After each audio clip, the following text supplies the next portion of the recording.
Des dossiers lourds seront sur la table des discussions de la 37e conférence des chefs d'État et de gouvernement de l'Union africaine, dont les portes s'ouvrent ce samedi 17 février 2024 dans la capitale éthiopienne.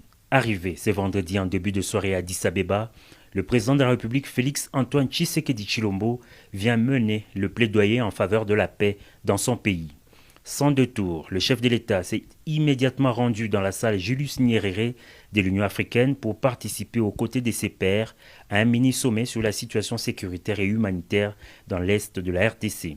Sur les 10 chefs d'État attendus, 6 ont répondu présents, notamment l'Angolais Joao Lorenzo, organisateur de cette rencontre, les Congolais Félix Antoine Tshisekedi Tshilombo, les Kenyans William Ruto, le Rwandais Paul Kagame et le Sud-Africain Cyril Ramaphosa.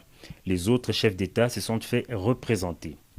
Dans son mot, Joao Lorenzo, médiateur désigné pour renouer le dialogue entre la RDC et son agresseur le Rwanda, a fait remarquer que cette initiative est prise afin de relancer le processus de paix qui a connu un recul avec l'intensification des combats dans l'est de la République démocratique du Congo. L'objectif, a-t-il renchéri, est de réfléchir ensemble en vue d'obtenir un cessez-le-feu entre les forces armées de la République démocratique du Congo, les M23, et tenter un dialogue direct entre les chefs d'État de la RDC et du Rwanda.